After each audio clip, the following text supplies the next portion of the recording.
नमस्कार, जय हिंद, जय भारत प्यारे विद्यार्थियों। आज हम आपके लिए लेकर आए हैं कक्षा 9वीं और 10वीं के विद्यार्थियों के लिए जो मध्य प्रदेश बोर्ड ने एक मॉड्यूल जारी किया है, मॉड्यूल फॉर रेमेडियल क्लासेस के लिए सेशन 2023-24 का, जैसे आप देख रहे हैं समग्र शिक्षा अभियान सेकेंडरी एजुकेशन के द्वारा जारी किया गया है।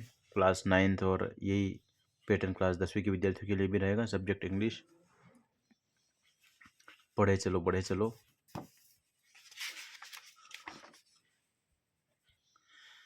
जो विद्यार्थी अभी त्रैमासिक और अर्धवार्षिक परीक्षा के अंदर बहुत ही कम अंक ला पाए हैं और निराश हो रहे हैं, उनके लिए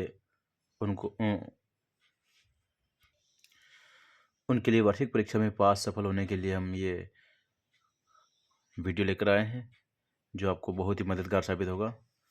कृपया आप सभी वीडियो में ध्यान से सुनिए और समझते रहिए। पर सबसे पहले अपन इस मॉड्यूल को कवर करेंगे ताकि विद्यार्थी अपने वार्षिक परीक्षा में अच्छे से अंक ला पाए। ये देखिए, अपन इसको खोलता हूँ मैं, अपन देखते हैं आगे। कक्षा 9वीं का है। आपके पेपर के लिए अंदर पेपर के 4 सेक्शन आते हैं, जैसे ए रीडिंग स्किल्स, दूसरा बी राइटिंग स्किल्स, और राइटिंग स्किल्स के बाद होता है 10 नंबर की ग्रामर सेक्शन, और सेक्शन डी के अंदर आता है टेक्स्ट बुक, जिसमें आपके सारे क्वेश्चन आंसर रहते हैं।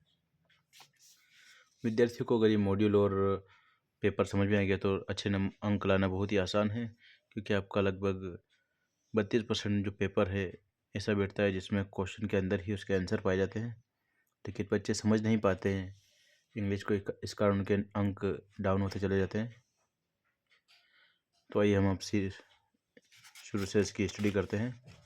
आप सभी के पास अपने स्कूल से मिला हुआ मॉड्यूल सभी के पास है। सबसे पहले इसमें सेक्शन दिया है राइटिंग एंड ग्रामर।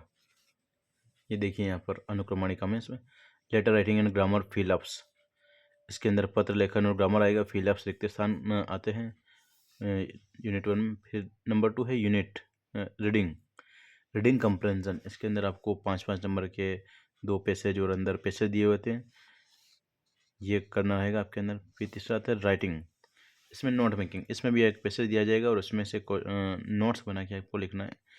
ये जो सेक्शन है लगभग पेपर के अंदर ही क्वेश्चन और पेपर के अंदर ही आंसर है, आपको कहीं भटकने की आवश्यकता नहीं, केवल समझने की आवश्यकता है।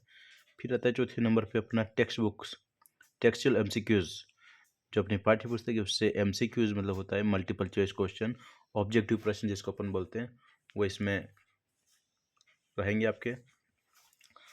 फिर राइटिंग सेक्शन के अंदर ऐसे या पैराग्राफ राइटिंग जो आता है तो ऐसे के अंदर अपन अभी तक वंडर्स ऑफ साइंस याद करते हैं, दिवाली, गेम्स एंड स्पोर्ट्स, जो भी टॉपिक दिए लगभग 5 नंबर के अंदर ये पूछा जाता है, इसकी अपन प्रैक्टिस करवाएंगे आपको। फिर textbook extract from prose and poetry. Extracts means क्या आता है? एक्सट्रैक्ट होता है जो अपने आपकी पाठ्य पुस्तक है उससे कविता है, प्रोज मतलब जो लेसन पार्ट है उससे, और पोएट्री मतलब जो कविता की पोएम्स है वहाँ से आपको कुछ लाइनें पंक्तियाँ काट कर दी जाती है। फिर उसमें से objective questions, multiple choice question आपसे पूछे जाएंगे। तो ये भी पेपर के अंदर ही रहेगी, या इसको आपको थोड़ी सी केवल प्रैक्टिस अभ्यास करना पड़ेगा। फिर नंबर 7 पर आते हैं ग्रामर के अंदर डू एज डायरेक्टेड मीन्स होता है डू मतलब करिए, एज डायरेक्ट जैसा कहा गया वैसा करिए। इसके अंदर आता है जैसे टेंस चेंज करना होता है, एक्टिव पैसिव आता है, और रिक्त स्थान टाइप्स क्वेश्चन आते हैं, या कोई सेंटेंस जंबल वर्ड्स, उल्टा सीधा सेंटेंस देखिए उसको जंबल करने के लिए, अरेंज करने के लिए आता है, ये इसके अंदर आते हैं। फिर आते हैं नंबर 8 पर textbook, short answer question from prose beehive. 2-2 number के इसमें 6 क्वेश्चन जो आएंगे हैं, 5 क्वेश्चन बिहाइव बुक जो है अपनी उसमें से पूछे जाएंगे, लगभग 10 नंबर के क्वेश्चन यहाँ पर आएंगे। और टेक्स्ट बुक इसमें 9वें नंबर पे पॉइंट है short answer question from poetry. अब पोएम से आपको क्वेश्चन दिए जाएंगे, बिहाइव ये भी पोएट्री, ये प्रोज और पोएट्री दोनों बिहाइव बुक के हो गए। फिर 10वें नंबर पे है text book, short answer type from question from moments. आपकी एक और बुक जो है मोमेंट्स, इसमें से ये 10वें नंबर पे ये क्वेश्चन लगभग 4 नंबर के 5 नंबर के क्वेश्चन आते हैं। फिर 11वें नंबर पे आते हैं राइटिंग, पिक्चर गाइडेड कंपोजिशन। इसमें क्या होता है, आपको कोई चित्र दे दिया जाएगा, उसमें से उसके ऊपर आपको क्वेश्चन लिखना, प्रश्न लिखना, चित्र देखकर उस प्रश्न का कुछ उसके बारे में पंक्तियाँ लिखनी, जैसे कोविड-19 के बारे में या थर्स्टी क्रो है, उसके बारे में कोई चित्र दिया है, उसके ऊपर आपको कम से कम 4-5 सेंटेंस में लाइन बनाकर लिखना है। 3 नंबर का प्रश्न आता है। फिर नेक्स्ट आता है अपना last text books long answer question from behaviour movements. अपने जो बिहेव और मूवमेंट्स दोनों किताबें, उसमें से लॉन्ग आंसर 3-3 नंबर के क्वेश्चन आएंगे, और इसमें रहेगा समरी, जैसे the road not taken lesson है आपकी क्लास 9th के अंदर, उसमें से उसकी समरी लिखना, और जो बड़े क्वेश्चन के आंसर है उसमें से मूवमेंट्स भी है प्रोज के, वो इसमें आपको दिए जाएंगे, ये रहेगा। फिर ये तो हो गया अपना जो मॉड्यूल दिया है, इसके अंदर अनुक्रमणिका सारे क्या क्या दिए हुए हैं, कौन से पेज नंबर भी देखो पीछे भी लिखा हुआ है, पेज नंबर 1 से लेकर पेज नंबर कुछ 48, ये पेज नंबर 1 से 48 तक, ये 48 पेज की जो मॉड्यूल है इसमें ये दिए गए हैं। अब इसमें सबसे पहले नंबर पर दिया गया है लेटर राइटिंग। लेटर राइटिंग में लेटर के कितने प्रकार होते हैं, लेटर 2 प्रकार के होते हैं, जैसे इनफॉर्मल लेटर्स और फॉर्मल लेटर्स, ये तो आपको सभी बच्चे पता ही रखा और आपको पता भी है। जैसे इनफॉर्मल लेटर्स किसको बोलते हैं, जैसे मित्रों या मित्रों संबंधी अथवा रिश्तेदारों को लिखा जाता है। इसकी भाषा अनौपचारिक होती है। अनौपचारिक और औपचारिक तो आपको पता है ही है, जो अपने रिश्तेदारों को अपने घर पर जो अपन भाषा का प्रयोग करते हैं वो। फिर फॉर्मल लेटर्स, यह किसी अधिकारी अथवा संस्थान को संबोधित कर लिखा जाता है। इसकी भाषा औपचारिक होती है, सामान्य भाषा में इसे एप्लीकेशन भी ये भी अपन किसी प्राचार्य को, कलेक्टर को, इनको जो पत्र लिखते हैं इसको फॉर्मल लेटर्स कहते हैं, और उसमें औपचारिक भाषा जो होती है उसका प्रयोग करते हैं। जैसे आप घर पे रहते हैं, मालवी का भाषा का प्रयोग करते हैं, और स्कूल में आकर आप शुद्ध हिंदी बोलते हैं, उसको अपन बोलते हैं इनफॉर्मल। इनफॉर्मल और स्कूल की लैंग्वेज बोलते हैं फॉर्मल लैंग्वेज। इस प्रकार से इसमें फॉर्मल इनफॉर्मल लेटर्स के ये प्रश्न दिए गए हैं, ये पैटर्न इसमें बताएगा, और किस चीज़ की क्या नंबर मिलेंगे मार्किंग इसमें।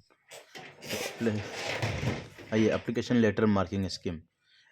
इस प्रकार से आपका 4 नंबर का जो क्वेश्चन होता है, अगर आपको जितना सेंडर से या रिसीवर से एड्रेस या सैल्यूटेशन, 1 नंबर का जो ऊपर होता है टू द प्रिंसिपल, या अपन जो लिखते हैं उसका बॉडी कंटेंट, जो बीच का पार्ट होता है मोस्ट हम्बली रिस्पेक्टफुली, उसके 2 नंबर होते हैं, और सब्सक्रिप्शंस जो यू आर फेथफुली सिंसियरली, इसके मिलते हैं अपने को 1 नंबर। इस प्रकार से कुल 4 नंबर का पार्ट है, आप सभी को दिखाई दे रहा होगा अच्छे से।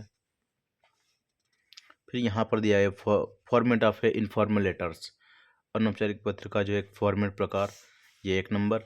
और यहाँ पर दिया गया है body of the letter depends on the content, 2 number का ये है।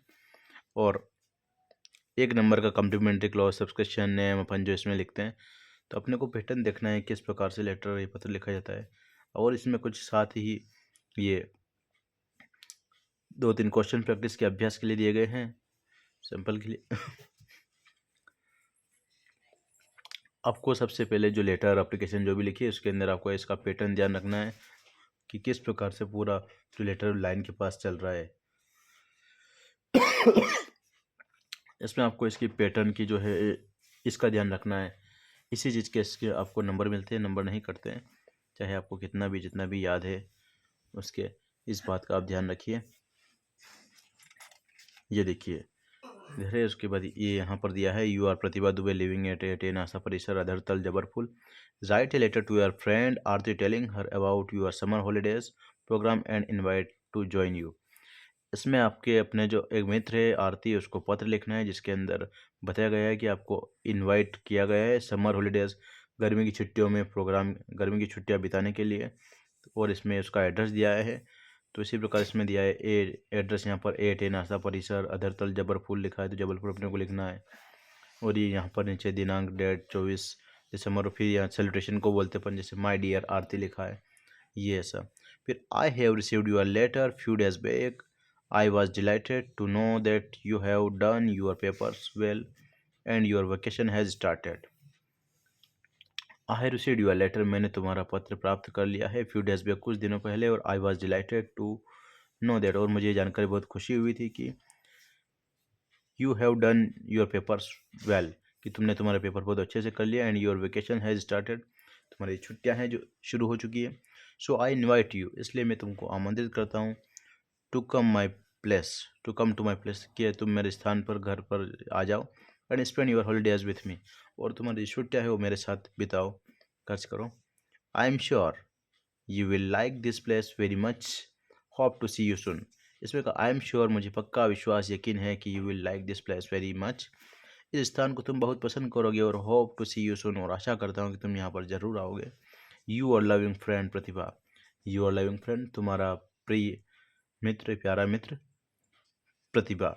ये इस प्रकार से क्वेश्चन आपको देखकर समझना है, इसका अभ्यास प्रैक्टिस करना है। इसको कम से कम जो मेरे विद्यार्थी हैं उनको 5 बार इसको देख कर लिखना है, उसके बाद याद कर, उसके बाद आपको बिना देखा देखा आपको लिखना है, लिखने का अभ्यास करना है, तभी आप इसको परीक्षा में अच्छे नंबर ला पाओगे। ओके, अपन और अगले वीडियो के अंदर करेंगे। ये अपना पहला क्वेश्चन हुआ। जय हिंद, जय भारत।